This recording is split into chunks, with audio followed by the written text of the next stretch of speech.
Hey, what is happening, guys? It's Curtis, and welcome back to another episode of Minecraft. In the last episode, we set up this little bee sanctuary, and oh man, it looks very, very pretty in here. I really like how it turned out, but unfortunately, I did some research on bees in Minecraft, and unfortunately, bees are very beneficial for farms, and I have a huge farm off in the corner of my village, and so I'm really going to want to move these guys over. So we're going to just take a look around this bee sanctuary before I have to tear it down and move them over, and we'll also collect some honey in the process as well. But I'm not sure what I'm going to do with this room. I'm not going to take down the whole room, but at least all the sanctuary stuff, so all this dirt and all the flowers and everything. But anyway, guys, we're going to go ahead and jump this into a time lapse so that we can finish this off. So let's. So I ended up. I'm really upset that I have to take it down. Unfortunately, this is probably one of my better works in building in Minecraft. I thought it came out very nicely, and I'll just have to remake it in the future, hopefully. But I took out all the flowers. I took out all the dirt with the flowers on top of them. And then the chest with all my tools, bottles in it. And then I went ahead and I took as much as I could from these beehives and bee nests before completely removing them. And unfortunately, I thought to myself that with the smoke there, that the bees wouldn't attack me if I took out this this hive. Unfortunately, I was wrong. So there was bees up top, and they flew in from the side, and they tried taking me out. And I was very worried that I was going to lose all the bees I had previously gotten. Luckily for me, though, most of them were still inside the beehives. There was just a few on the outside. So it all turned out very well. So I finished removing everything, removed all the stone. I ended up having to go get some more wood from my chest back in my home. But all in all, I think this turned out very easy, just to take down.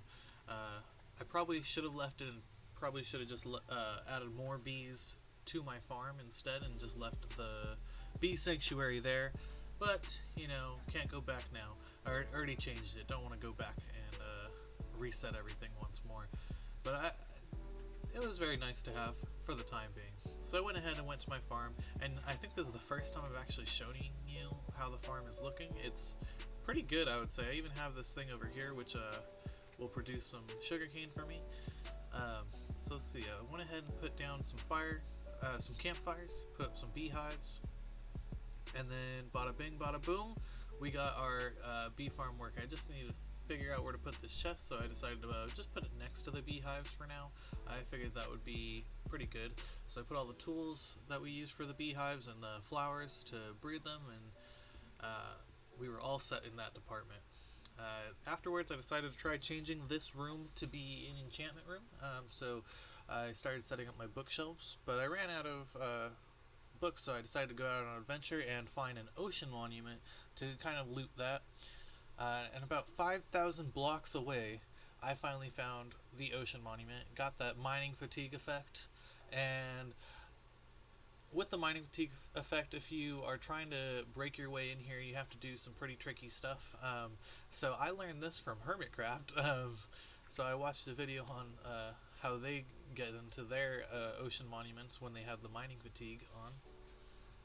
And then I went ahead and took out this Elder Guardian. I tried taking him out with my sword, but I forgot that he has thorns, so I had to take him out with my bow instead. After which I went in and I started searching around the maze for some sponge rooms, and then also for the other 3 Elder Guardians and the treasure room. I really wanted some sponges because I want to do some underwater builds eventually, and might as well get these now than having to wait till later. So I went through and I killed a bunch of guardians, got a lot of prismarine crystals and prismarine shards. Eventually I fought all 3 Elder Guardians in here. This time I didn't use my sword because I don't want to have to die in here and lose all my stuff. That would really suck.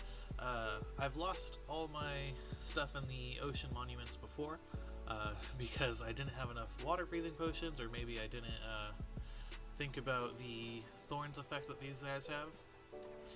But eventually I killed all three and I went on searching for that treasure room and fighting all these guardians in the process.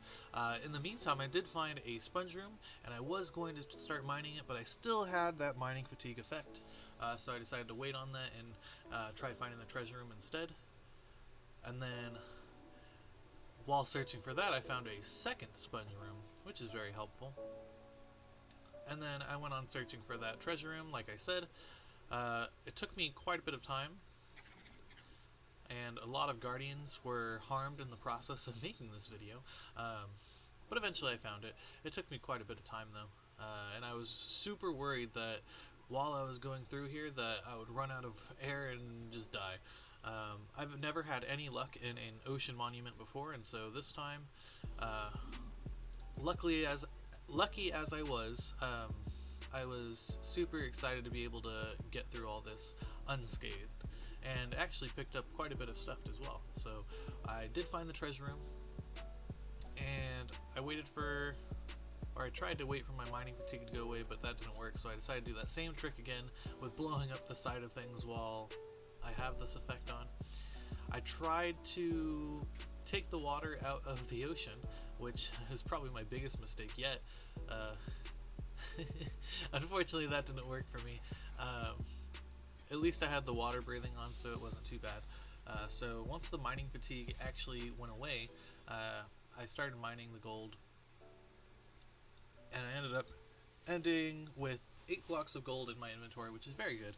I don't really have much use for gold, but you know, it's better to have it than to not have it, I suppose. And then I went on searching for a sponge room, and I was searching for quite a long time. I actually had to end up using another water potion, or water breathing potion, to find it. I was able to find the exit, but not the sponge rooms right away. And I was searching and searching until finally I found it. This took me quite a lot of time also. I really wanted to get all these sponges out, so I was clearing the room. Luckily for me, the water breathing potions I had were at the maximum level, so 8 minutes of time to search for them and to mine out all the sponges.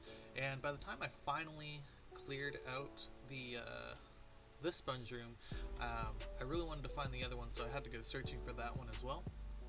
And so I spent quite a long time searching for that one. And I almost ran out of air once more. It's a good thing I had 3 water breathing potions with me at the time, otherwise I don't think I ever would have found any of this stuff. But this place is really like a maze, and I don't know how I'm supposed to be able to find things very easily in here. I might have to come back later just to check out to see if I missed anything, because I'm sure there's another sponge room in here somewhere, but I'm just not sure where. I didn't even finish taking out this sponge room because I was so worried about running out of air. And this would also be a great place for me to get some prismarine so I can make some conduits. But anyway, afterwards I started heading home, and I went on this very long adventure just to get home because it's 5,000 blocks away. But anyway guys, thank you so much for watching. I hope you guys had a good time watching, and I had a good time playing it.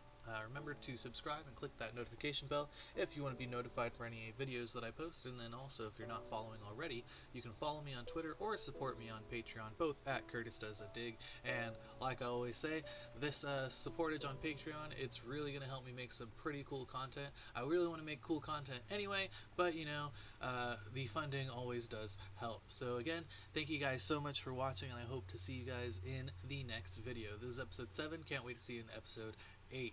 See ya!